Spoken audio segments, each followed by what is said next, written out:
Good evening and welcome to the regular meeting of the Wooster City Council, scheduled for this Monday, November 5th, 2018. It is after 7:30 p.m. Next regular scheduled meeting will be Monday, November 19th, 2018. If you would, Mr. Paulo, please call the roll. Mr. Ansel. Here. Mr. Bostancic. Here. Mr. Cavan. Here. Mr. Myers. Here. Mr. Sanders. Here. Mr. Silvestri. Here. Ms. Warden. Here. All present and accounted for, so we will have a quorum. The agenda will remain as presented. At this time, I ask you to stand and join the members of City Council in reciting the Pledge of Allegiance. I pledge allegiance to the flag of the United States of America and to the republic for which it stands, one nation under God, indivisible, with liberty and justice for all. Thank you all.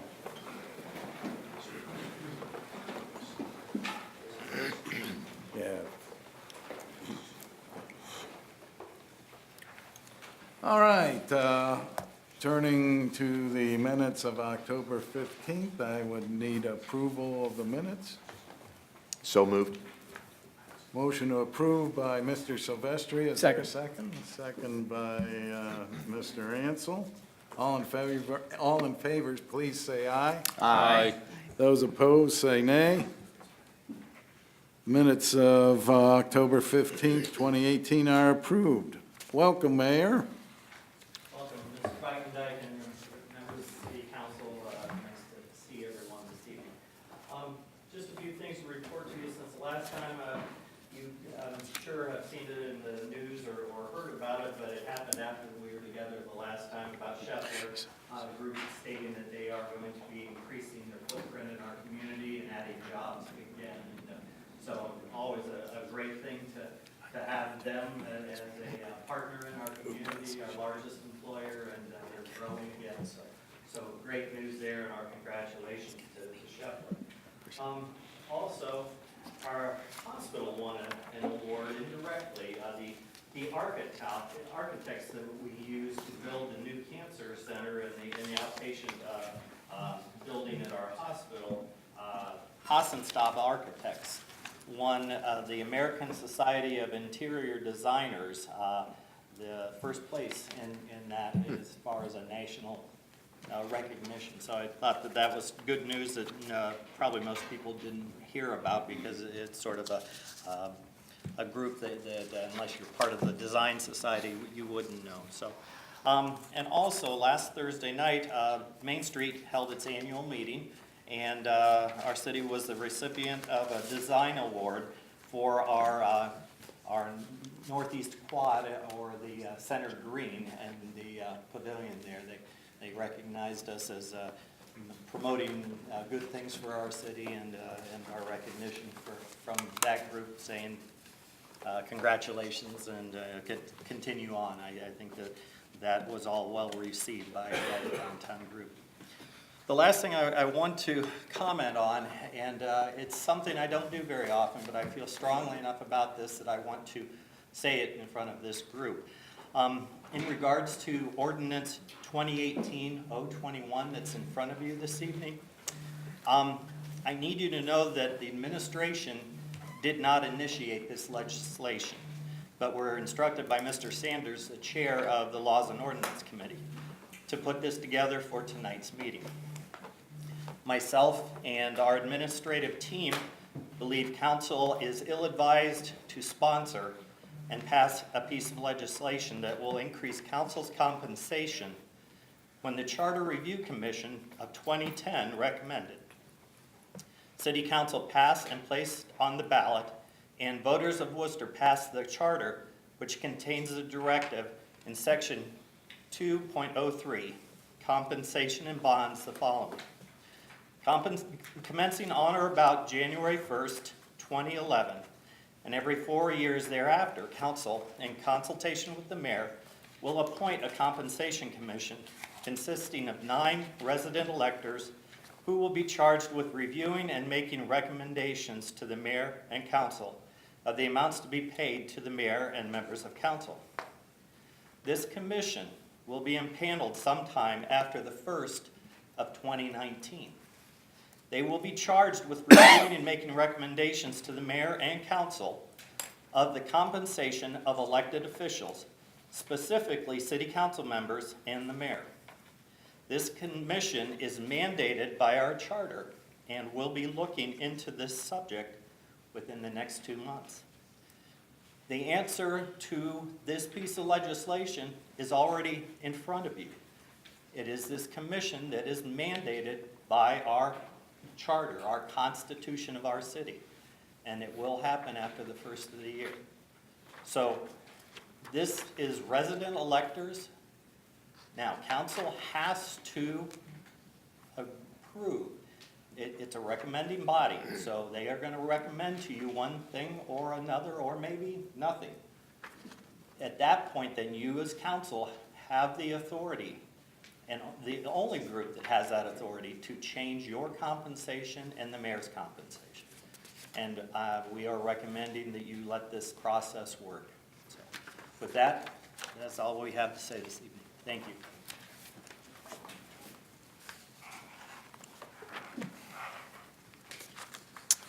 No petitions, but we do have some folks that have signed up. The first one is our old meaning former Second Ward Councilwoman. Sorry, that's what I meant. The experienced Barbara Knappich, if you would stand, come over to that little podium or whatever euphemism you want to call it, and state your name and address, if you would, please. Thank you very much. My name is Barbara Knappich. I live at 2766 Vinton Woods here in Wooster, Ohio. I'm also going to speak, as the mayor did, concerning ordinance number 2018-021. As a former council member, I would argue that the compensation committee I would dispute the mayor's position that the compensations committee is an appropriate place to bring this matter up. The reason being is, prior to this issue being raised, which I'll go into more earlier this year, the city was unaware that health insurance was even available to city council members, and in fact represented to city council many times while I was on council that health insurance was not available to any city council member. So compensation, therefore, was construed to mean only salary, and that was what the compensation committee reviews. That's my only rebuttal to the mayor's statement. I have prepared a statement, which I have provided to each of you, so you can read along with me. Mr. Bitsanzik, did you get yours? Did I don't think you were up here at the time. Here, no, I didn't get one, yeah. Okay, thank you. Yep. Thank you. And as most of you know, I also represent Mr. Meyer in his preliminary injunction in this matter regarding his insurance. Dear lady and gentlemen, I am here this evening to ensure that it is clear that the ordinance before you concerning health insurance coverage for city council members in general and the matter concerning Mr. Myers are understood to be two separate and distinct matters, although they originate from the same unfortunate error. Be assured that Mr. Myers did not make or cause the error, and he did not cause the issues surrounding this ordinance to arise. For years, the city mistakenly believed and represented to City Council that health care coverage was not available to City Council members. However, in 2017, the city was advised by its broker that the plan specifically covered the mayor and City Council members, and that would be the city's insurance policy, the plan. As a result of this becoming known to the city offered health care coverage to all City Council members without first determining if it had enabling legislation in place. That is, in other words, without first checking to see if there was an ordinance allowing the city to offer and provide coverage. The city offered the coverage anyhow. This was the error that started this whole ball rolling. The only person who accepted and enrolled at the cost of about $2,000 in premiums per month, plus deductibles and copays, was Mr. Myers. The city erred when it neglected to exercise due diligence and to determine if it actually had the authority by ordinance to provide the coverage that was offered to and accepted by Mr. Myers. Unfortunately, after the fact, the city discovered it did not have this authority. At that point, the city requested legal assistance from outside counsel, a Mr. Hanna of the Walter Haverfield Law Firm. That apparently was in approximately December of 2017. Unfortunately, and through no fault of Mr. Myers, the city did not receive the legal opinion until the end of July of 2018, 7 months later. During this time, Mr. Myers was paying for and receiving health care insurance at full cost under the city's policy, all the while believing that he was lawfully entitled to this coverage. In the meantime, in March of 2018, the city approached Craig Sanders, chair of the Laws and Ordinances Committee, regarding introducing and passing legislation legally authorizing the steps that the city had taken. As you know, any proposed legislation is drafted by the city law director and then introduced to council. City council does not draft its own legislation or ordinances. However, in this case, the city did not draft, offer, or recommend to council any necessary enabling legislation to correct its error.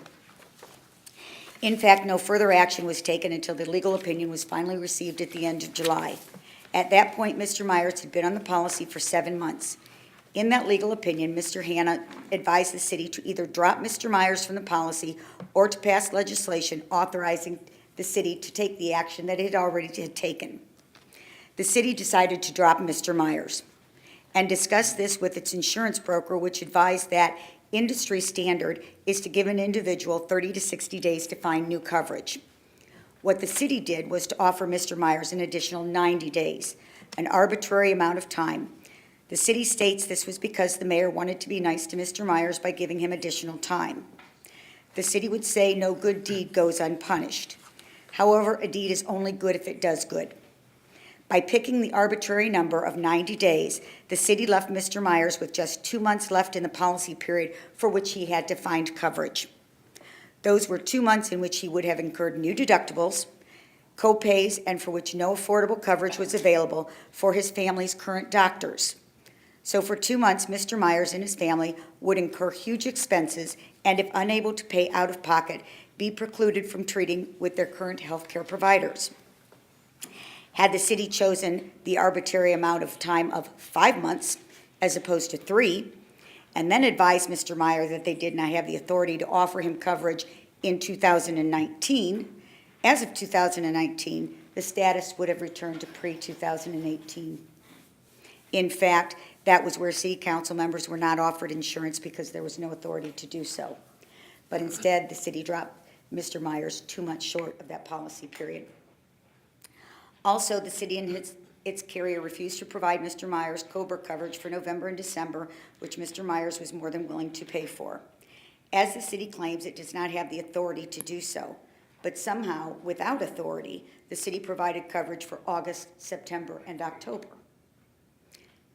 to say nothing of the rest of the year.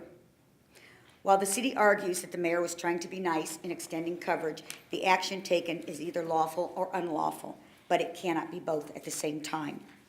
And if it is presented to someone, such as Mr. Myers, as being lawful for at least 3 months, it is not unreasonable for him to believe continued coverage or COBRA coverage for the next 2 months would also be lawful. The city itself has the resources of a mayor, an executive director, a law director, an assistant law director, a human resources director, and outside attorneys, and had those resources available to them now for at least 10 months to research these matters. In court, Mr. Myers is simply asking for the right to remain on the city's policy or for COBRA coverage until the end of the policy year. If the legislation is passed, this legislation that's pending tonight is passed, the court case becomes moot. Mr. Myers, as well as any other member of City Council, will be eligible for coverage in the future. If it does not pass, Mr. Myers will have to seek coverage for 2019 at least elsewhere. And finally, because the city is currently enjoined by the court from terminating Mr. Myers' coverage, the city has a defense against any citations by the Auditor of State. That is how this proposed ordinance pertains to Mr. Myers specifically, and how he got to this point. However, the proposed legislation going forward would pertain to every current and future member of Worcester City Council and does not pertain to Mr. Myers' case. The city has provided city council members with multiple arguments as to why this proposed ordinance would be bad for the city. and this was outlined in a newspaper article on Saturday.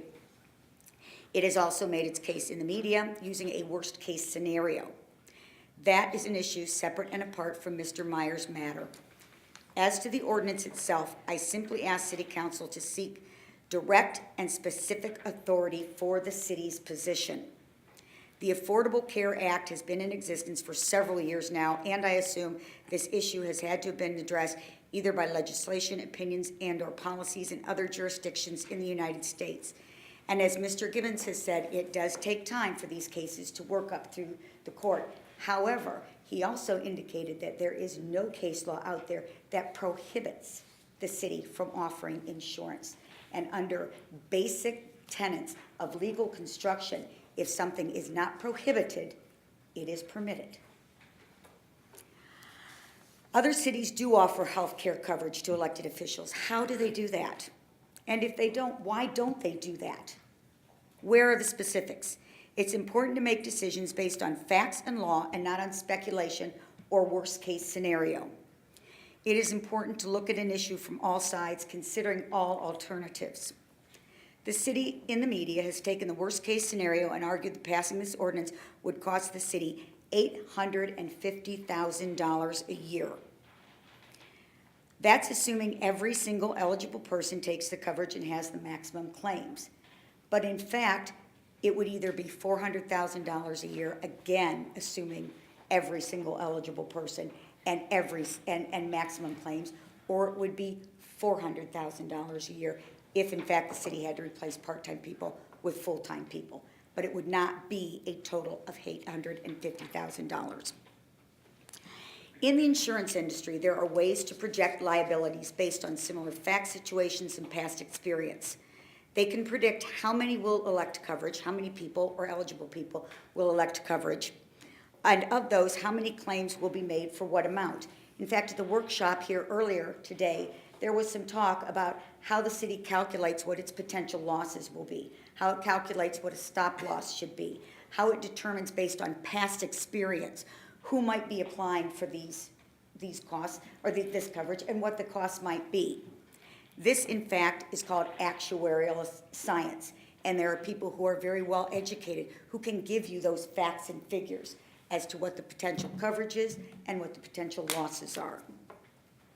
City Council should have been provided specific numbers and studies which support the city's position. Arguably, this issue has been pending for 10 months.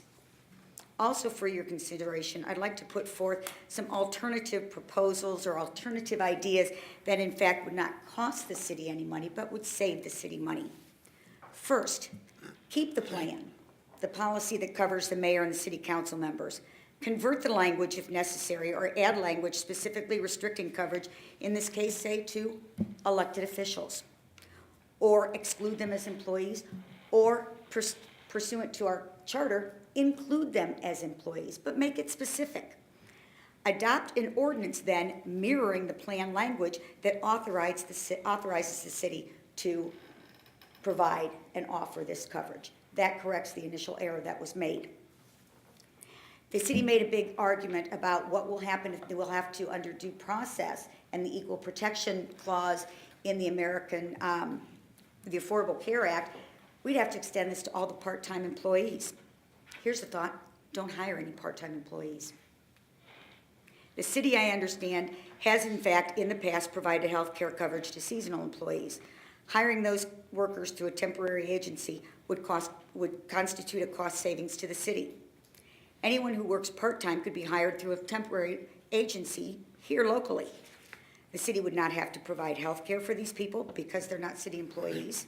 And in addition, tax and workers' compensation liabilities would be reduced or even eliminated. You'd still have those people employed. They just wouldn't be employed by the city. And the city just wouldn't have to be liable or offer them benefits. That's a cost savings to the city. There's also the question of hiring or rehiring people who have worked for the city before and retired, because they bring back with them an immense knowledge to the city. But instead of rehiring them as employees, why not rehire retired city employees as independent contractors or consultants? This is a win-win situation and one that business has seen for a long, long time. The city gets the expertise of the experienced former employees, and the former employees don't risk losing their OPERS healthcare coverage, because since they're not city employees, no alternative health care is made available to them. And again, tax and workers' compensation liabilities for the city would be reduced or eliminated, and accusations of double dipping would be eliminated. At the cost of $2,000 in premiums per month, plus deductibles and copays, assuming the plan would be the same as Mr. Meyer's current plan, it is highly unlikely that many elected officials would opt for this coverage. The best indicator of future actions is past action. And what you have here is you have potentially 8 people who are eligible and 1 person who took the coverage. Eliminating part-time employees also eliminates the equal protection argument, as I said, as the city would have full-time employees, temps, independent contractors, and elected officials. Many businesses in the private sector follow this model for cost savings. In drafting the ordinance to cover only elected officials and specifically stating they are not city employees, or if you want to go with the city charter and say they are employees, the ordinance would likely withstand a legal challenge, since the courts have interpreted elected officials as employees and the courts have interpreted elected officials as not being employees. There's no definitive decision. Also, it's highly unlikely anyone would challenge this arrangement, since no one is denied any coverage, no one is harmed, and therefore no one has standing to sue. Whichever direction you choose to go with the pending ordinance, I wish you the best, and I am sure that you will make a well-informed decision. Thank you very much. Okay, Mark, is it Memmer? I thought you were Jonathan Millay. I get so confused now that I'm 65. I apologize. I just wanted to offer a quick introduction. Mr. Mark Member is here to speak on our CRA transfer request. So I don't know if you'd like to comment now or later. I don't know. What does the sponsor of the legislation? I'd like to wait till we talk about the piece of legislation. Okay, Shouldn't be too long. all right. We'll call on you then. Whatever your name is, you might be Jonathan Millay now. Switched identities here. And finally, Greg Garris, stand and state your name and address, please. My name is Greg Garris at 347 North Grant Street. I had a few comments on this. I'm opposing the ordinance allowing members of Worcester City Council to purchase health care insurance benefits through the City of Worcester if they're going to be voting on it themselves. I'm opposing this because this looks like you're feathering your own pocket if you do vote on this yourself, much like the Mayor's Compensation Review Board Committee half a dozen years ago did. But I'm also opposing this, and please keep in mind that as Mr. Sanders mentioned during the Law and Ordinance Committee meeting, nothing's in cement, nothing's cut and dry. You have 10 different opinions from 1,000 different people or so. So mine are learned, I'm learning too, as most of you are. But I'm basically, at this moment, sort of opposed to this for these reasons, because I don't think the City Council has the authority to pass this law. I think if they do pass this law, once again, it's almost like they're feathering their pockets, which to me sort of looks and sounds like embezzlement. And embezzlement is a federal crime. And Mr. Gibbons in the newspaper, I think, mentioned that there could be some federal issues here, which maybe he was alluding to in this case. I don't know. I'm opposed to this because what state law is the city currently breaking to allow Mr. Myers to be on this health plan at the moment? Are there any state laws that are currently being broken? I'm opposed to this because if you pass this, once again, you're feathering your own pockets, looks like embezzling. I'm opposed to this because this body doesn't have the authority to, in my opinion. If it did, then are you passing this? Will this work in Creston for their council? Will this work in other cities' council? I mean, you're voting something that I think the state should vote on. I'm believing maybe if this were possible, Mr. Scavelli, that if you could draft a bill and if this were how it would be done, you would send this to the Ohio Senate for their review so that they would pass this for all council members in the state of Ohio, and all county commissioners would have these benefits. We wouldn't have to argue, we wouldn't have to nitpick, is this right or wrong? At this level, then everyone's included. So I'm opposed to this. Mr. Scavelli, if you don't draft a bill, I'm sort of opposed to this, if that were possible. I'm also opposed to this because how could the city be in compliance of laws I think it had no business passing in the first place? I'm opposed to this because the Ohio Senate should pass this, as I stated earlier, either for all council members in the state, and if not, then it would appear like Mr. Myers may have to pay back and reimburse the city for whatever the city may have wrongfully given him in benefits. These are not my opinions or criticisms. I'm just learning, Mr. Myers, I'm hearing this feedback from people in town, okay? Nothing personal. But lastly, too, I think we're forgetting, the mayor mentioned that there's going to be next year another compensation review board. The new income tax law, which will soon include all taxes, bed tax, property income, gas, everything. At that point, the state of Ohio is going to be having codified city and county ordinances. So none of this we'll have to deal with. None of these little intricacies we'll have to deal with. There'll be state codified city ordinances. The state will mandate what you're going to have as a benefit, Mr. Ainsel, in health care if they do that. And I look forward to that because I don't think this is the way to go when we vote to feather our own pockets. That doesn't look right to us, doesn't smell right. It looks like you're breaking the law, like you're embezzling. Thank you. All right, so concludes the communications from public. We did have a Law and Ordinance Committee meeting prior to tonight's council meeting. Would you wish to give us a shorthand version? I or? most certainly will, Mr. President. Yes, we did have a Law and Ordinance Committee meeting. Ms. Warden and I were present. And basically, we discussed, we had some opening conversations regarding Ordinance 2018-21 in terms of just trying to get some background on this. Most of council was in the audience throughout the conversation, and so at this point, between the two of us, we have decided to, we will bring this to council, and we'll have a conversation with it here with the full body of council, and we'll just see how it goes. All right. Thank you. Thank you, Mr. Sanders. That brings us to the unfinished business, which is second reading of ordinance number 2018-018. It'll be presented by Mr. Sanders, but if you would, Mr. Paula, please read the title. Ordinance number 2018-018, an ordinance authorizing the Director of Administration to enter into an agreement with representatives of the Wooster Employees Association regarding wages, benefits, and terms and conditions of employment. Mr. Sanders, the floor is yours. Thank you, Mr. President.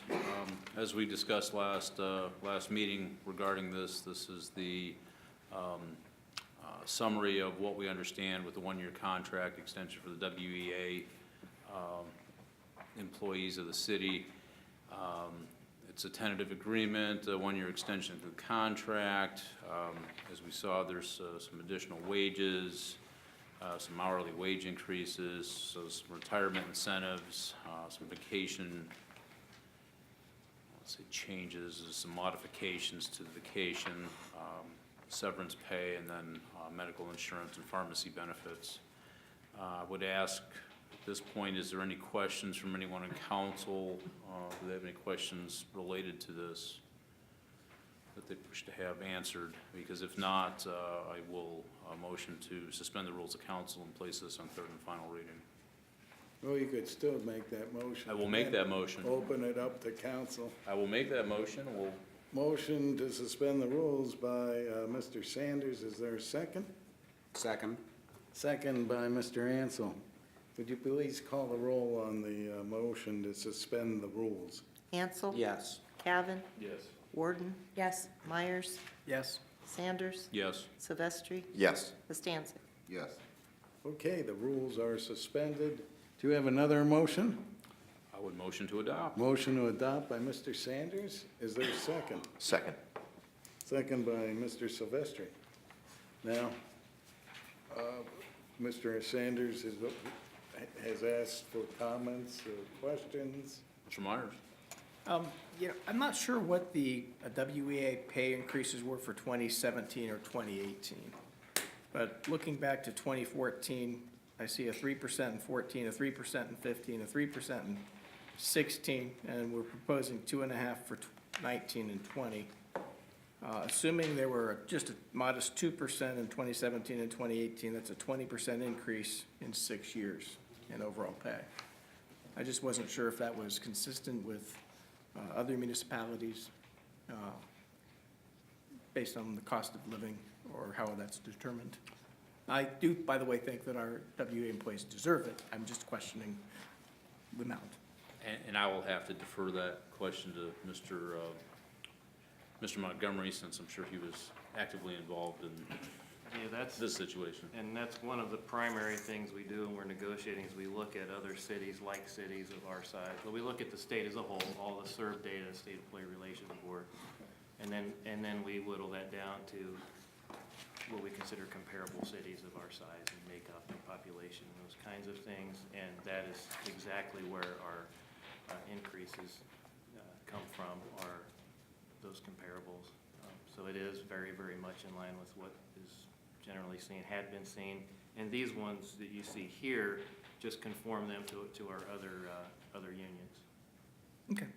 Like I said, I think they all deserve it, everything they get and more. They're a very hardworking group of folks. And I might add, there were some years where there were no increase, and those 3% were kind of make- catch-up years. Yeah. Anything else? Seeing none, would you please call the roll on the motion to adopt? Ansel? Yes. Cavan? Yes. Warden? Yes. Myers? Yes. Sanders? Yes. Silvestri? Yes. Bastancik? Yes. Ordinance number 2018-018 passes. I appreciate the WEA being cooperative, and they have always been in the past, and I honestly, and I've said this before, I don't think we have a more loyal, harder working, or there is a more loyal, harder working union like that in Ohio. We ask a lot, they give a lot, and that's what makes this city a wonderful place to live, so thank you. Now, looking at ordinance number 2018-019. It's on its second reading, and it will be presented by Mr. Sanders. Would you please read the title, Ms. DiPaolo? Ordinance number 2018-019, an ordinance amending Chapter 162, Management Benefits of the Codified Ordinances of the City of Wooster, Ohio, and declaring an emergency. Mr. Sanders, the floor is yours. Thank you, Mr. President. I believe, at least as I remember it, when I had discussed this 2 weeks ago, I'm not entirely sure that I was very concise in terms of what this legislation entailed.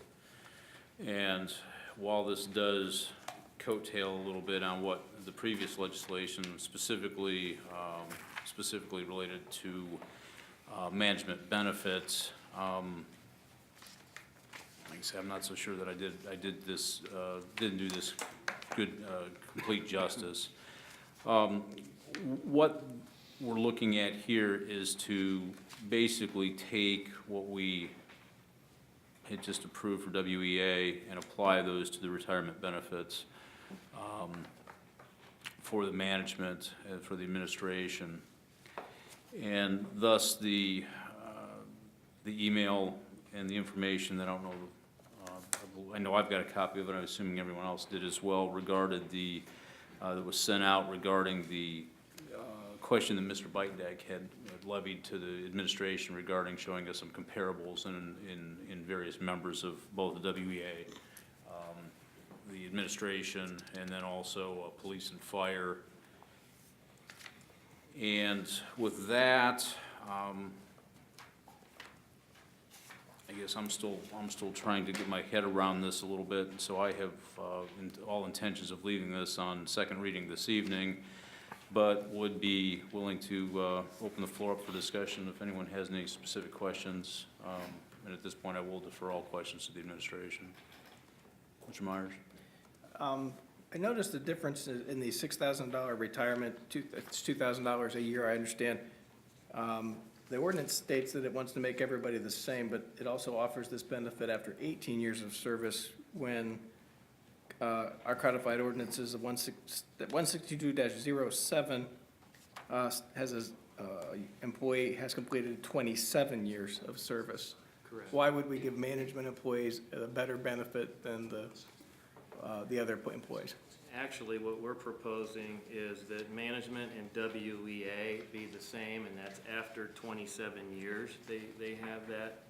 So WEA is 27 years, and I believe the management benefit is also 27 years. The 18 is police and fire have the 18-year one, so what I was stating in the summary was just, if you take all city employees, that benefit is available. They have to have at least 18 years. Police and fire 18, WA management 27. And that's just how it had always been in the WA contract and had been. So is it 27 years for management and WEA?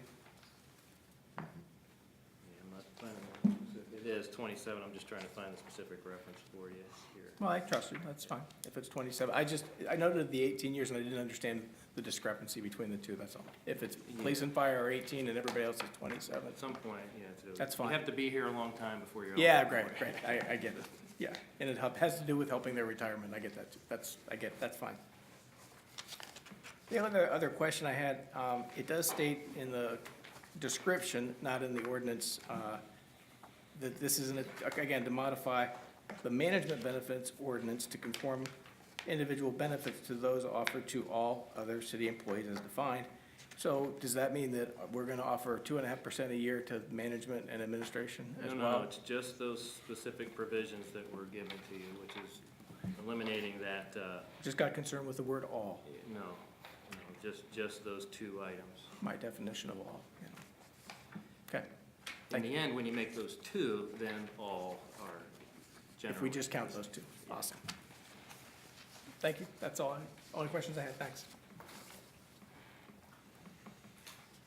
If there are no other questions, we'll just leave this on second reading. All right, we'll consider ordinance number 2018-019 as having its second reading. Turning our attention to new business is resolution number 2018-065. Would you please read the title? This is going to be presented by Mr. Ansel, and it's slated for 3 readings. Resolution number 2018-065.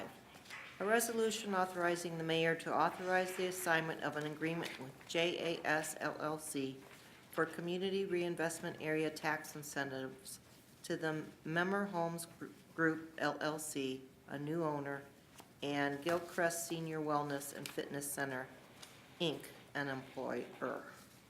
Mr. Ansel, the floor is yours. Yes, thank you, Mr. President. This is a CRA transfer request, and it is a bit convoluted, and that being noted because it's a little more complex than just going to Party A to Party B, because it's going from Party A to Party BC, kind of.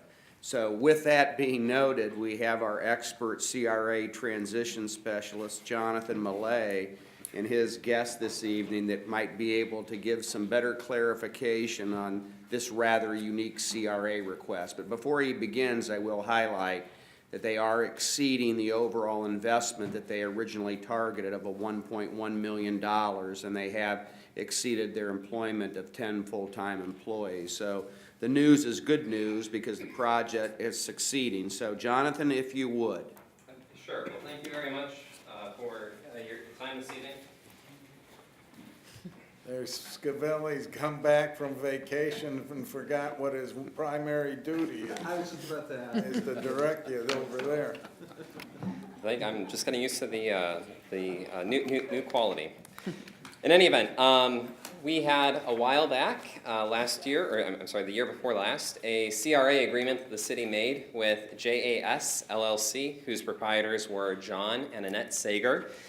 They are the proprietors of the Gilchrist Senior Wellness and Fitness Center, operating today with great success in Wooster along our Akron Road priority area.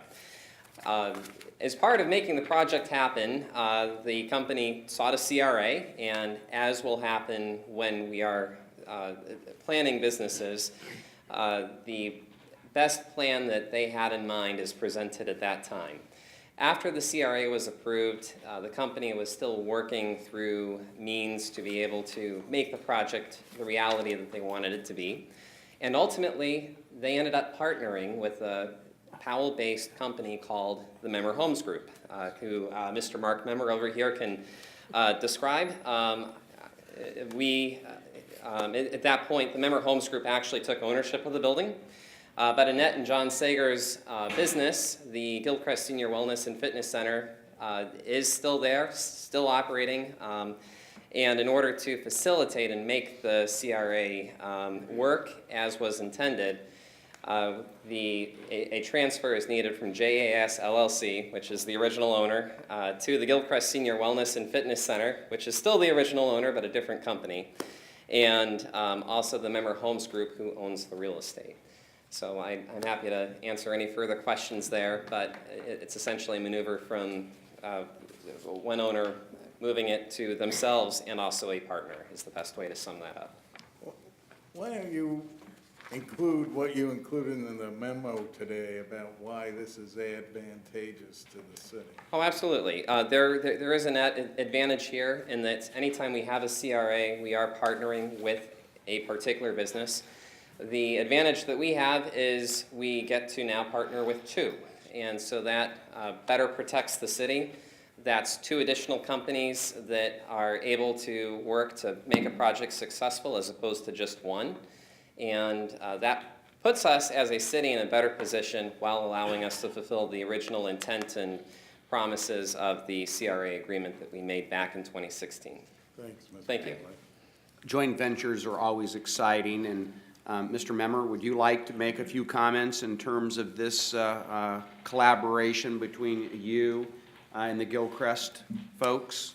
Sure. The building was vacant for some time before it was acquired, and based on the use, the senior daycare, the building needed to be brought up to local codes, building codes and safety measures. For example, a fire suppression sprinkler system was installed in this building in order to accommodate the seniors that will be utilizing the building, along with a brand new kitchen facility to prepare meals and things along those means. So it was a big investment to make, and that's why we were brought in to partner with the Gilchrist Center to make it a reality based on the amount of investment and expertise needed to bring the building from vacancy up to where it is today.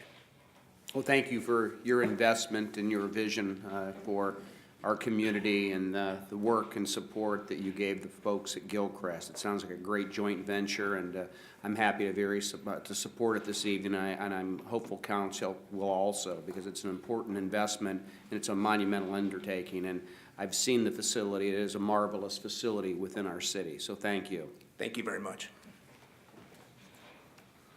Well, that being noted, I would motion to suspend the rules and move to third and final reading this evening. Second. Mr. Ansel moved to suspend the rules. There's a second by Mr. Myers. Would you please call the roll on the suspension of the rules? Bastancik? Yes.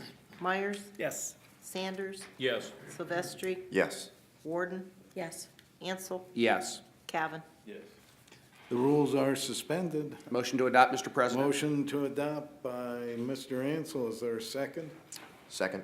Second by Mr. Silvestri. Is there any further discussion? I remember, yes. I would just make note that the terms are unchanged. I don't believe that was mentioned.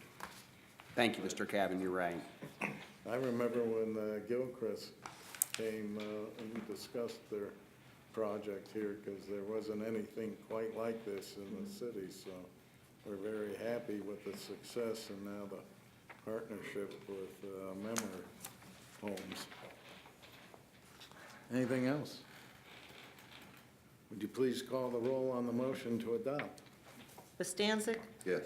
Myers, Yes. Sanders, Yes. Silvestri, Yes. Warden, Yes. Ansel, Yes. Cavan. Yes. Great. Resolution number 2018-065 passes. Thank you for coming. That brings us to resolution number 2018-066, and I got a question before we get there. Since this is about entering into an agreement for next year, I'm not sure that those funds have been appropriated, so I think this should be on a 3-reading basis.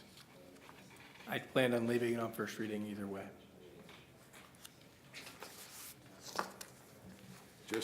Just pointing that out. Anyways, resolution number 2018-066 will be presented by Mr. Myers. Mr. Paulo, would you once again please read the title? A resolution authorizing the mayor to enter into a contract with the Wooster YMCA for professional administrative services related to the management and operation of the City of Worcester's swimming facilities. Mr. Myers, the floor is yours. Thank you, President Bytendike. We've been doing this for the last few years. I'm excited. This partnership with the YMCA has proven to be very successful. It has been a cost-saving initiative for the city.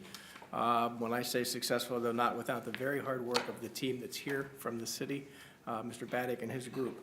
I'm going to make a couple highlights, and then I'm going to turn it over to those good folks because they were good enough to come. I am going to leave this on first reading, but I'd like to hear from them this evening so they can potentially not have to come back to the next several meetings. I will note that 2018 was a record in income for pool income and attendance, going from 2017 of attendance of 34,608 to 2018 attendance of 53,018. So the use of the pools is growing. We love that.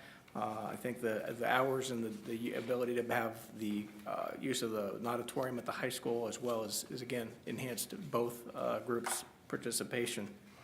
The slightly increased budget this year versus last. Last year, the budget that you approved was $141,000, and this year we're going to be looking to you for $156,527. There's some pretty good justification that Mr. Baddick shared with me.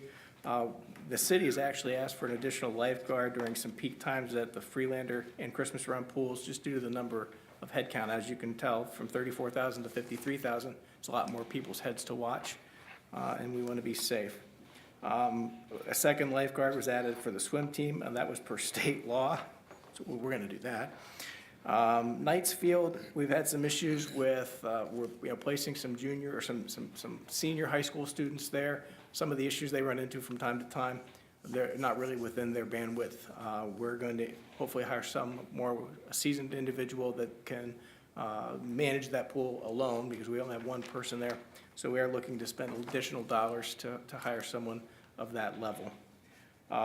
Additionally, we're looking to keep Christmas Run Pool open a week. As you know, we have the dog swim in August, and generally the Freelander Pool then closes at that time, as well as the Christmas Run Pool. I know that Mr. Bagg knows, I've asked over and over again that we could please extend the hours and time at Christmas Run Pool. And this looks like we're going to try to do so for 1 week. I'm going to lobby him in the next 2 weeks before we come back to see if I can't, or in the next 2 weeks before the next meeting, to see if I can't get 2 weeks out of him. But that is the additional increase in the budget. You've gotten documentation breakdown of exactly where all that dollars and cents goes. I'll open up to any questions, and also for Mr. Baddick to talk a little bit about what's been going on with the pools. Yours. Thank you, Mr. Myers. Actually, this will be the 6th year. 6th? Okay. 6th year that we've had this partnership with the YMCA.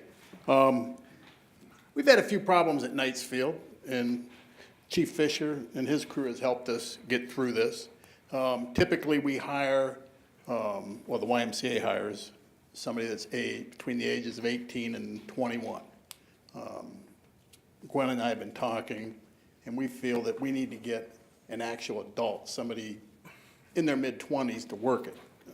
In order to do that, we're going to have to pay them a little more than minimum wage to deal with some of these issues. And I'll open the floor up to any questions. Yes. Can you elaborate on what types of issues exactly? Are these safety issues in the spray ground, or are these more out in the park area? They're all through the park. Okay. In the, if you've been to Knights Field Bathhouse, the restrooms serve the park. You go in to the gate, and the restrooms inside serve the spray ground. We've had issues inside the restrooms on the outside and throughout the park. The other issue, I think we have, we generally have one attendant there, because a lifeguard is not required, obviously the water's this deep. But yeah, if a young person were to get a scraped toe, that individual then would render first aid, but that takes their eyes away from watching the rest of the activities in the area. So having someone who's got a little more experience with multitasking and oversight would be helpful for that.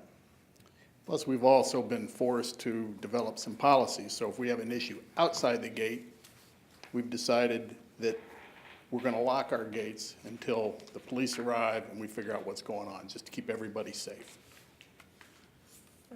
Any other questions from council? Nothing like a hot summer to drive up attendance. That's correct. If you have any further questions, please reach out to myself or Mr. Baddick, and we'll have them answered before next meeting. Oh. Yeah, I have one quick question, and actually President Beitendijk sort of touched on that. The population levels that you mentioned, Mr. Myers, were those unique visitors to the pool, or are those just total visits to the pool? Those are, well, to the ability that we have to track it, I think they're unique, right? But we don't necessarily. I am going to let Alexis Gunn answer that There question you go. because she compiled all our statistics. That's why you brought them. So it's a combination of both. We track attendance for unique entries, but we also track our camp attendance. And so we take the numbers, and the camp attendants are in there, and then we do a separate breakdown where you can see the camp attendance out of that total number. So yes, it's both. Okay, Is the best way to answer that. thank you. Any other questions at this time for city council? Unless Mr. Baddick or I am reached out to in the next 2 weeks, I will not require them to come back to answer questions. We will try to move this and pass it at the next meeting. But if there are questions, they certainly will come back, or I will get answers for you. Thank you. Anything else? Seeing none, we'll consider resolution number 2018-066 as having its first reading. This brings us to ordinance number 2018-020. It is the penultimate piece of legislation. It'll be presented by Mr. Sanders and is slated for 3 readings. Before I get to you, Mr. Sanders, I will once again kindly ask Ms. DiPaolo to please read the title. Ordinance number 2018-020, an ordinance amending Chapter 375, snowmobiles, off-highway motorcycles, and all-purpose vehicles of the codified ordinances of the City of Wooster, Ohio, and declaring an emergency. Mr. Sanders, the floor is yours. Thank you, Mr. President.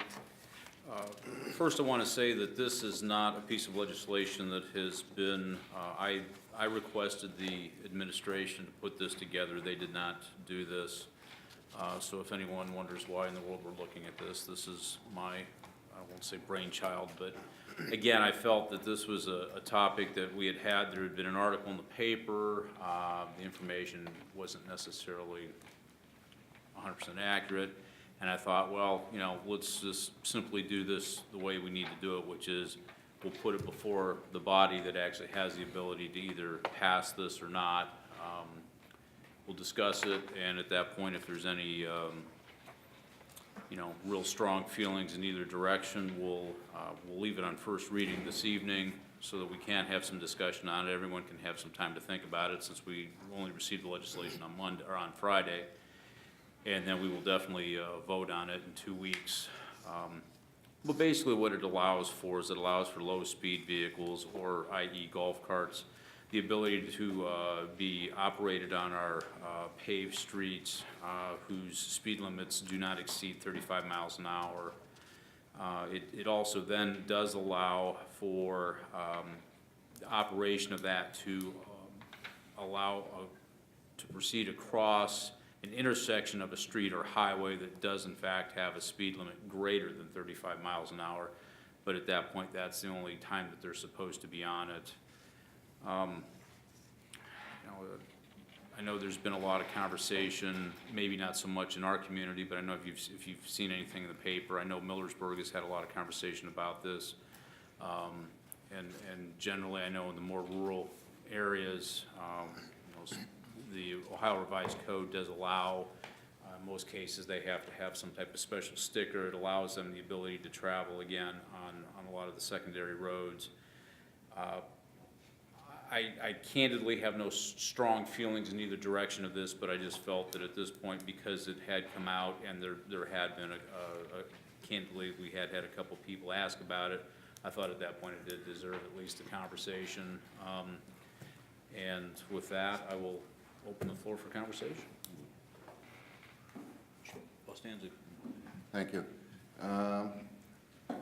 I think, after going over this and thinking about it, I think I'm gonna have to be a big no on this one.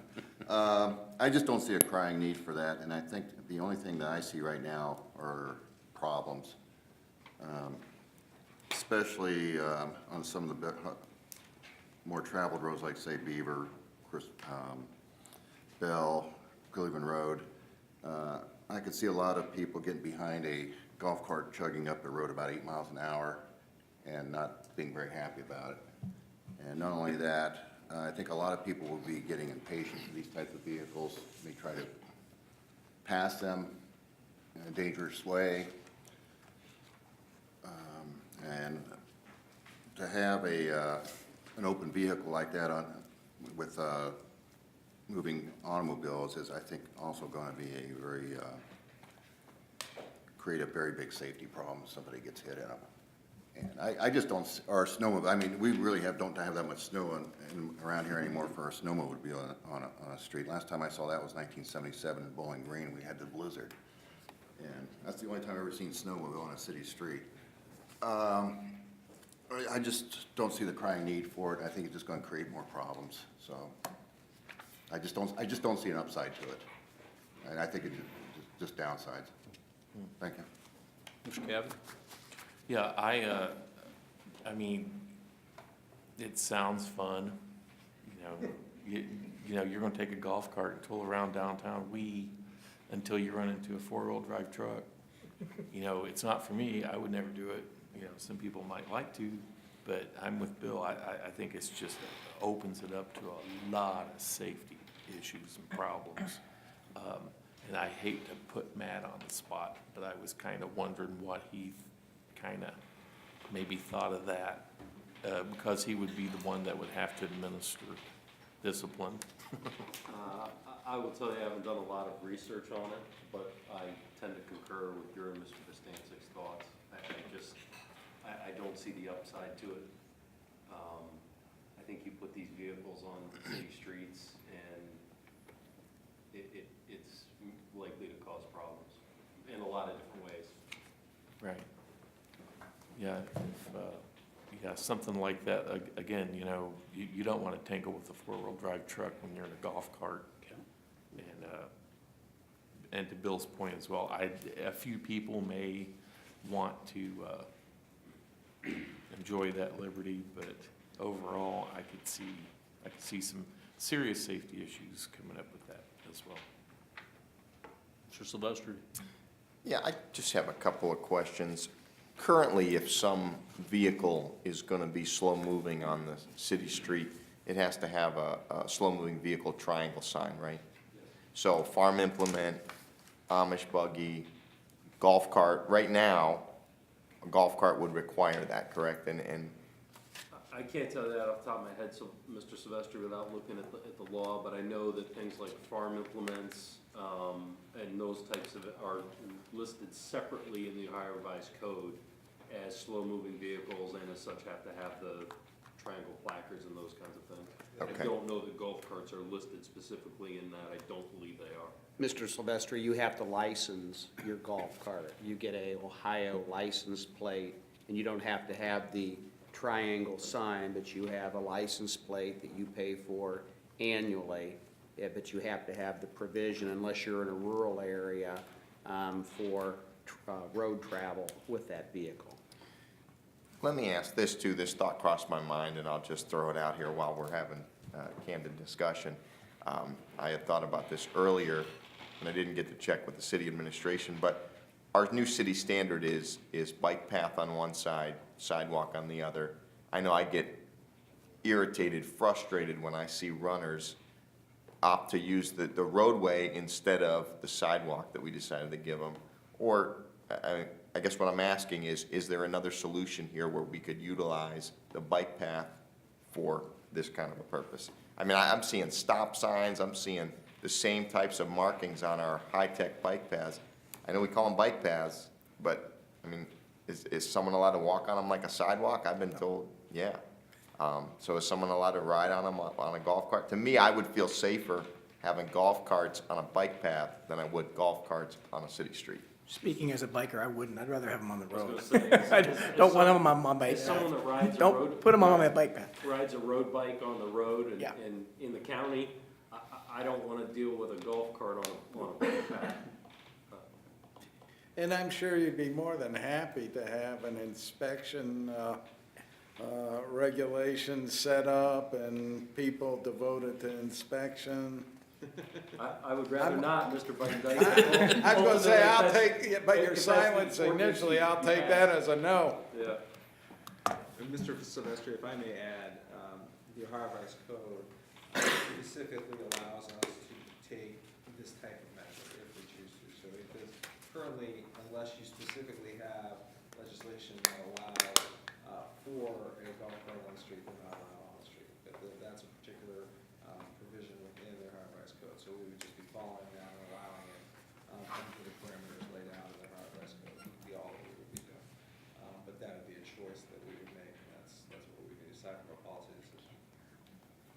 Real quick, receiving the agenda kind of late, I didn't read the details of the ordinances. Would this require them to have, my dad lives in the villages in Florida, he goes everywhere in his golf cart, but it has to have turn signals, headlights, emergency brake, it has to have full insurance as if it were an automobile, you know, the same liability limits. Is that in this as well? It is. Okay, I didn't notice. They're required to, the specific section is, that they have to have an inspection that confirms that they've met the requirements established by the Department of Public Safety under 5313.02 of the Ohio Revised Code. Okay. Proof of insurance and all that stuff. I believe so. Okay. Windshield wipers, horns, Yeah, I mean, turn that's- signals, safety belts, Okay, windshield. just checking. Airbag? Nope.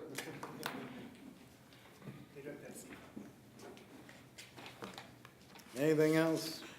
We'll consider ordinance number 2018-020 as having its first meeting. Final piece of legislation, it was ordinance 2018-021. Geez, Mr. Sanders, you're getting a lot of mic time tonight. I would prefer not. This is scheduled for 3 readings. Before I get back to you, I would ask once again, Mr. Paulo, would you please read the title? Ordinance number 2018-021, an ordinance allowing members of the Worcester City Council to purchase health insurance benefits through the City of Worcester. And Mr. Sanders, the floor is yours. Thank you, Mr. President. I guess for most of council, they already heard a number of pieces of conversation on this. We had our committee meeting, Ms. Warden and I had some good discussion. We heard from the administration, we heard from the representative of our insurance provider, our program provider from Chapman and Chapman, Mr. Aaron Marinelli. And at this point, I really would like to open this up to the rest of council. I was really hoping that the ones, council members that were here, we're gonna have some additional questions or comments on this during our committee meeting, but we didn't really, no one really took the bait, so at this point, I'll just open the floor for a conversation. Mr. Bostander. Thank you. I think to even consider this right now, it's just going to take a lot more time and effort than what's been happening so far. I had a conversation with Mr. Givens on Wednesday afternoon, and I believe him when he says that healthcare law is an extremely complicated piece of business. You're dealing with local, state, and federal regulations. You're dealing with the ACA and how those all intersect. And there could be differences of opinion on certain things, like we had a different position with Mrs. Knappich and Mr. Gibbons when I talked to him on some problems, whether or not city officials are considered city employees or not, whether it would have to cover part-time and whether or not they'd even have to be, would be also available to have the 10% premium at the full-time employees. They might have to, we might have to offer them the same rate because of equal protection clause. And then there's some question as to whether or not how much it's going to cost. Right now, I don't think unless we have a lot more discussion on this and it gets legally researched in greater depth, or we go to, or if we're really serious about this, hire outside counsel to look at it, which according to Mr. Givens would also be very expensive because these people don't come cheap who advise cities on these regulations. I just don't see this passing this at all at this point. Maybe it should, I think there was some talk about maybe tabling at some point or going through 3 readings. And we're also probably, I think it probably right now, from what I've heard and seen, that to cover part-time employees right now in a city insurance plan would be perhaps prohibitively expensive for us right now. We may at some point want to do it as a moral reason to cover.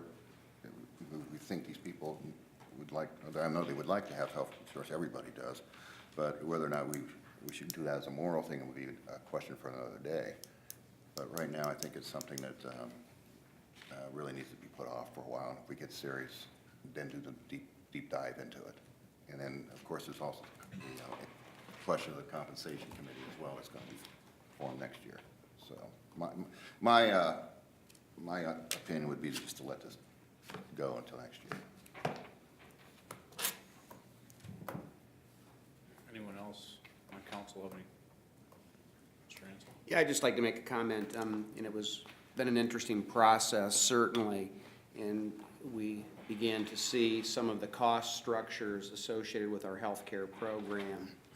And it was an awakening for me, realizing the wealthy premium program that we have in place. I mean, we hear a lot about healthcare coverage, and we heard our costs are escalating at 8 to 10% a year, and it's certainly indicative of what's happening within our country.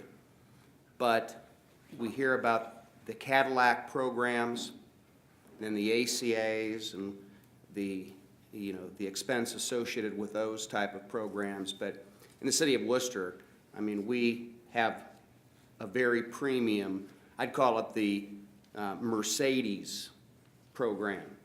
So that's one of the things ongoing that we're going to have to question as city council, to have the dental and the vision and the health care coverage that the city employees enjoy, and the escalating cost. That's going to be everyone's ongoing challenge in terms of the copay and the participation.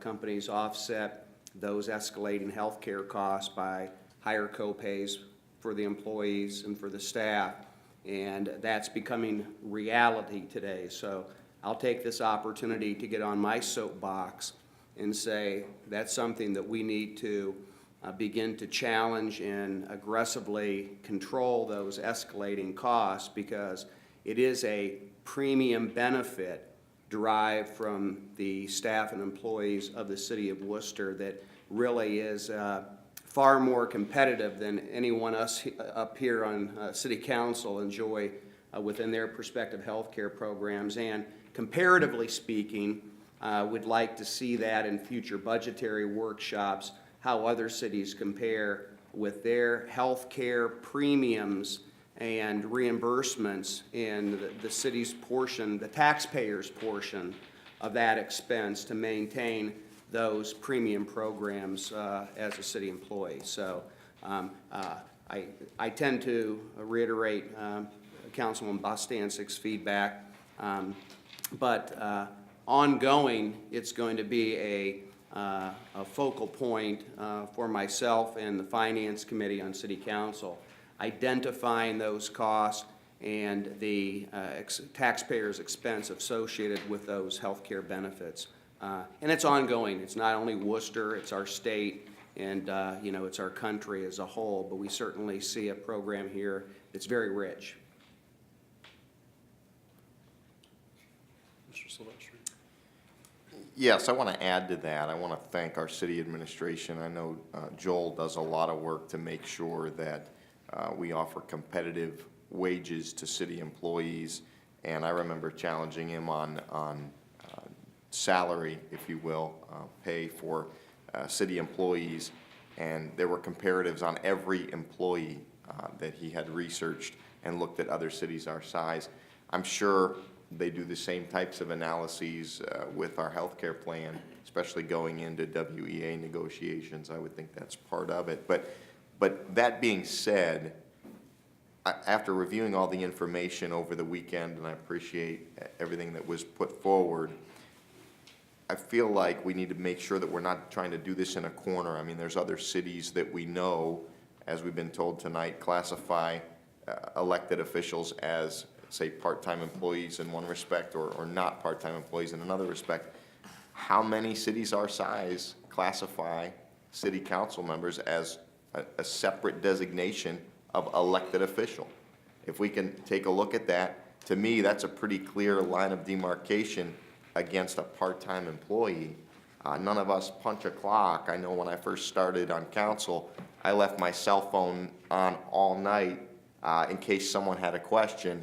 And I guess and now that I have a family, I realize that's probably what 911 is for, if something is of that level. But my point is, some of us, you know, depending on what we're able to do, we're very conscientious and we're available at crazy hours and different times. And I know I've let people talk on and on about issues and listened attentively to try to be a help. So to try to classify us as part-time employees, I don't think does it justice. I think that was a good idea that was brought up, that, hey, is there an opportunity for us to be classified as elected officials? The mayor gets in on the health care plan because of his elected position. So other cities have to be doing it one way or the other, and I would just challenge the city administration, as we've done in the past for other things, looking at our new safety service center, looking at research before we asked the citizens of Worcester for a tax increase. We looked at other cities our size on all those fronts, and I think if we do that and see what other folks are doing, we don't have to try to do this thing in a corner or do this thing on our own. I think it's probably been done before, but like I said, I don't deal in this day in, day out. But that was my biggest question: is how are other cities handling this type of a challenge? Thank you.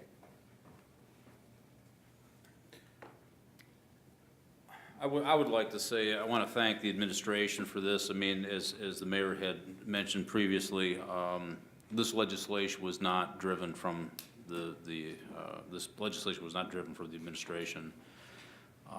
This was at my request, and I will take full responsibility for that request. And I also then want to say a very big thank you to the administration, because they have worked tirelessly on this over the last couple of weeks in terms of trying to research this, because we basically are trying to pack about probably 2 or 3 months worth of information into the better part of 7-8 days. And I think they did a really good job with what they've given us. But I will admit, I agree with Mr. Silvestri here. You know, at this point, one question I do have for the administration, and maybe if we don't have an answer, can't get an answer this evening, if we can get some information later on, do we have an idea if we were to potentially have someone else, or you'll have a third-party attorney do some further dive into this information? I mean, A, do you think it's beneficial in terms of what they're gonna achieve, and B, any potential idea of what potential cost would be?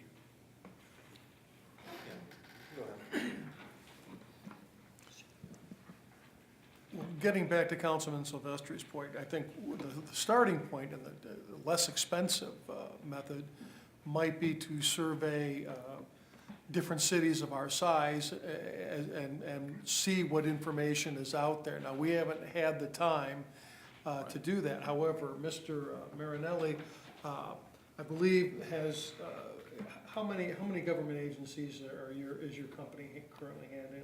It's municipalities. 20 to 30. Okay, and ranging from what size? 15 to several hundred. 1,000? No, none of them are 1,000. I mean, I meant the size of population size. 15 people to several hundred people in the state of Ohio. Employee population size. Employee population. Oh, okay. I think I was looking at the sizes of cities. Yeah. Gosh, I don't know the populations, all of them. I mean, 30,000 and down? And I think you've already communicated to us, you currently have no clients that provide health care for council. I do not. Yeah. But I think that might be a starting point. After, that review may guide council in what they want to do next as far as looking at what kind of legal research might be done. That may answer a lot of questions right there, and it would certainly be cheaper to do that kind of analysis, as Councilman Sylvester was pointing out, as we've done in other things, looking at each job, looking at pay bands, and to stay competitive, and to see what other cities in Ohio are doing. I don't pretend that Mr. Marinelli's firm represents a representative sample of cities in Ohio. He's just the one person we've been able to get a hold of this week. Absolutely. No, I understand. I understand. Well, with that then, is that something that we could ask you to research? And, I mean, we'll see what we can potentially glean over the next couple weeks. We have unofficially done just some brief research, and our findings are mimic what Mr. Marinelli's findings are, is we have not found any other cities our size that pay for healthcare benefits for their council members. Everything that we have researched so far views council as part-time employees, which means that you work less than 30 hours each and every week of the year. I'm sure there are some out there, but we will try to research and find what we can find. The only time we find councils that are on cities' benefits are technically the very large cities, the Cleveland, Columbus, Cincinnati's, where your councils are paid as full-time employees. Once you start getting below that level, I don't even think the Akrons and Toledos and those are to the level where they handle healthcare benefits or full-time benefits for their council employees. But we will be happy to look into and see what we can find. Thank you. I would just like to thank you all for preparing all the information that was presented at the Laws and Ordinances meeting earlier this evening. And if I could, I would say, I think this falls into a gray ethical area where, we wouldn't vote on a pay increase for ourselves. I feel like it would be probably the wisest decision to wait for the compensation committee's determination, which I believe you said happens in the beginning of the new year. So that's just my 2 cents on the matter, but thank you. My 2 cents is I disagree. I don't see this as compensation, or that committee was established for that. think that committee deals mainly with the actual pay of the mayor and council should be. I think this falls under fringe benefits, looking at some of the law with regard to this. I mean, the township trustees have a problem in terms of, you know, they're not technically full-time employees, but they're still provided with health insurance, where most of the law that I've read, the issue of compensation with regard to health insurance, they run afoul when they try to reimburse the elected official for uncovered medical expenses. And then that's when the issue of compensation, at least through most of the AG opinions I've read, are dealt with. And most of them, strangely enough, well, all of them that I read, deal either at the county level or the township level. I didn't see a single one with regard to municipalities. So, you know, compensation is one of those weasel words, and it just like employees, Right. depending on what perspective in terms of wage withholding the IRS considers us employees. You know, if you look at the definition of employees as promulgated by the regulations by the IRS, we certainly aren't employees. So, you know, there's all kinds of, you know, thin sunlight, you know, falls on that term for that particular purpose, but it's not in a broad sense. So, anyways, it is a complicated area. It's a shame we got into it, and, you know, shame the position that everyone's in. You know, obviously it was in our plan document for some reason. Someone had to put it in somewhere along the way, whether it was the city, whether it was our plan administrator, who knows, but it certainly was there, and you know, I don't think we would have even been aware of it. I'm sure Mr. Albright, who's in the audience, the Dean of Council now and forever, even though he's in a retired status, would probably agree with me. Until the other year when we were asked to sign a waiver, I never knew we had an opportunity to get the health insurance, obviously at a princely sum, or princess sum, not to be sexist. But, you know, until we were asked to sign a waiver to protect our proverbial hind end from any action under the ACA, I don't think anyone on council realized that was a fringe benefit available to us. That's my opinion, and I might be wrong, We've all got as them. they would say. Mr. Bustanzik? Yeah, I have maybe a clarification. This whole issue is just not about city council. If I understand Mr. Gibbons correctly, council cannot carve out its own benefit for this. If we do it, we have to include everybody that's part-time in the city. Is that correct? That is the opinion of the law department. That is also the opinion of the legal counsel for Chapman's firm as well, who's an ERISA attorney, and this is his specialty. So as much as we can know anything in this area, he concurs that for purposes of the ACA, members of council would be considered part-time employees for that purpose. And therefore, the plan would have to reflect part-time employees, which would open it up to all our part-time employees. I mean, that is kind of the one thing we can agree on, I think. Now, that doesn't mean we're right, but given that that's everything the law department has researched and that we have an expert's opinion on it.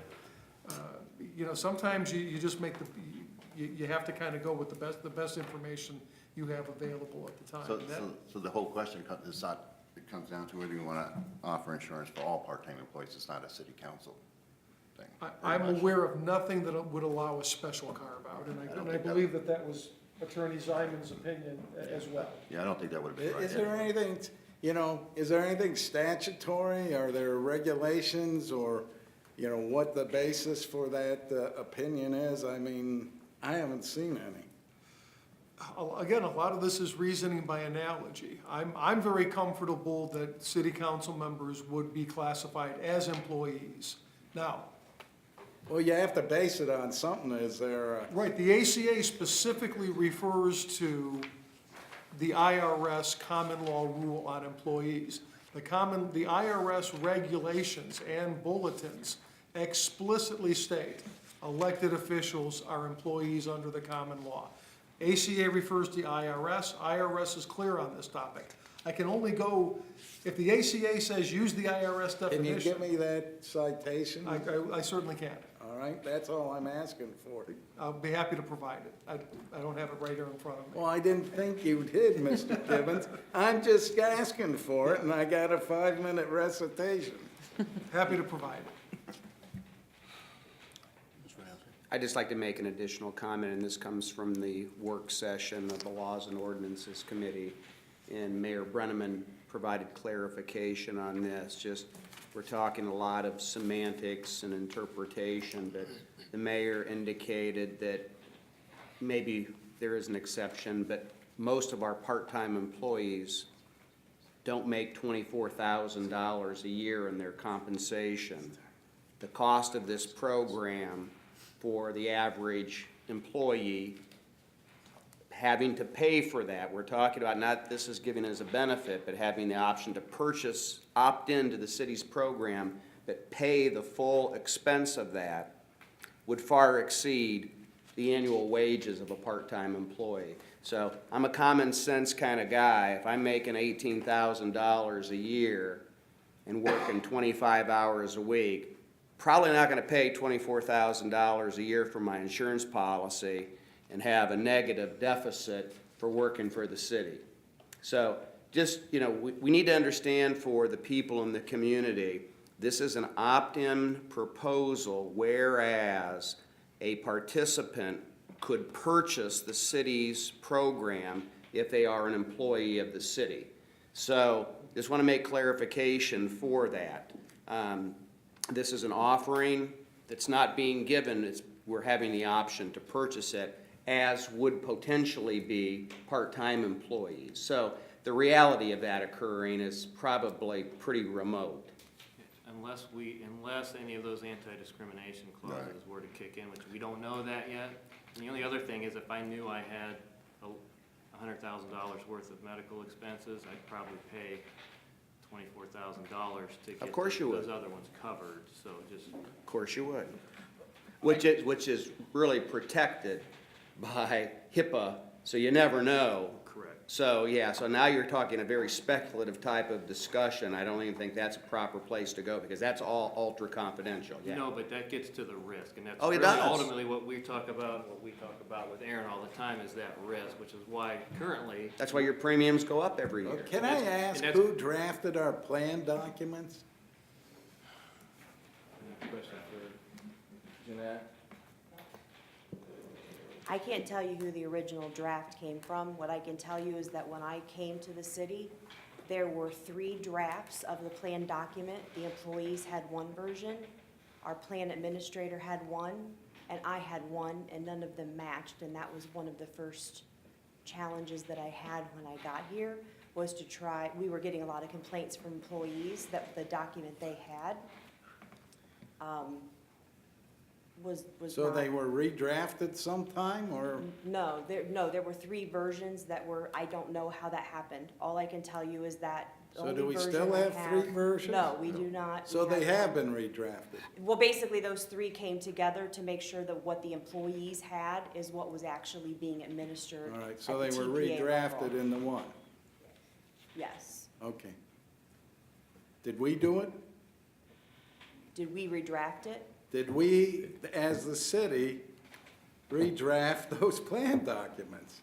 We took the combination of those three together with our broker at the time and administration and merged them together, yes. Okay. This, just from my knowledge, actually goes all the way back into the 80s when Kathy Gallo was our HR director here in the city. It did seem to creep into the plan at that point in time. We don't know why. I truly don't know. When I was first on city council in 1997, I asked about joining the plan to see if it was possible, and I was told no, that it was not possible for city council members to be a part of the plan. So I do know that was the information I was given back in 1997. Now, at some point between that point and where we are with the latest, it ended up back in the plan, and I don't know how. Let me ask a question. Mr. Mayor, you had referenced the compensation committee, which at this point would convene sometime after the first of this year. And let's use the assumption that they would convene, they would discuss this, and they would say, okay, fine, we're going to authorize council to be able to buy into their insurance. We still have to pass legislation to allow that, but how does that change everything that we've discussed this evening? Because I guess for me, I still see the fact that even if the compensation committee says, yes, will allow you to buy into the insurance, we're still in the same potential boat at the end of the day regarding ACA and the other items. That's a correct statement, Mr. Sanders. Remember, the compensation committee is a charter mandate. It says will be formed, and 2019 is the year that it has to be re-impaneled again. And I'll be asking all council members to give names of people you think would be good on that compensation committee.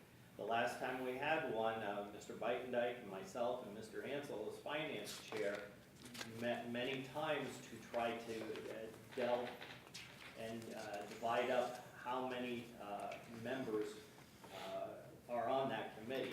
It says 9 members, and only 4 from each individual party. One party can have 5 members, and one party has 4 members. And other than that, there's no more direction, except the rest of our committee rules, which says anything over a committee of 4 people have to represent each ward of the city. So then we had to figure out how to make sure we had all 4 wards represented on the committee. We tried to have both male and female representation on the committee, but really the biggest thing that we needed was people who understood HR laws and compensation. That's a hugely important factor. So it's a very difficult committee to put together, but we will put something together, and as I say, I will ask all council members to give us names on that. It is a recommending only committee.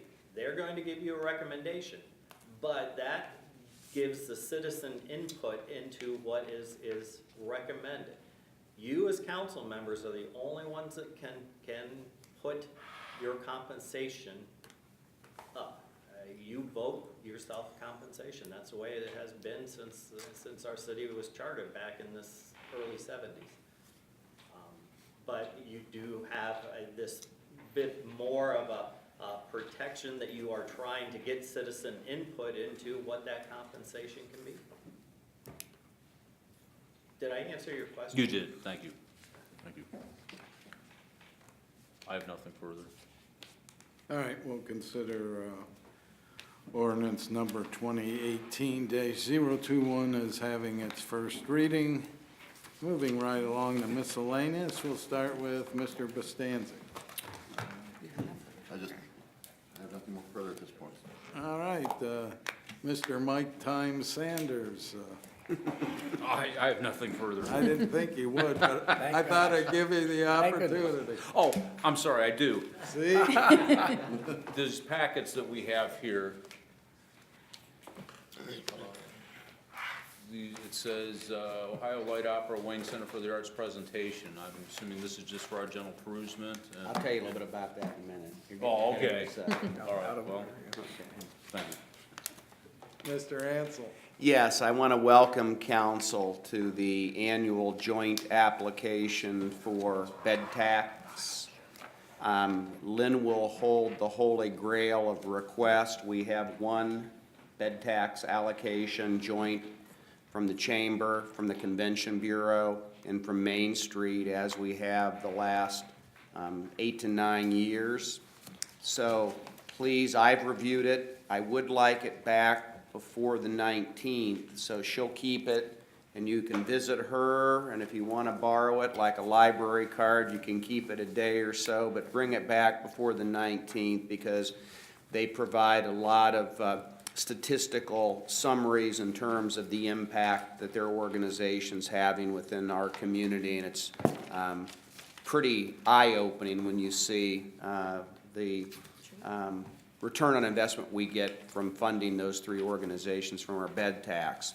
Additionally, and it's not part of the bed tax request, will be a special finance committee meeting on the 19th at 6:30 here in council chambers, whereas representatives from the Ohio Light Opera and the Wayne Center of the Arts want to come in and share with us the contributions that they're making, not only on tourism and economic spending within our community, more specifically the Ohio Light Opera's impact, but also the focus on the arts and the benefit that that derives or, brings to our community. And they have some preliminary information.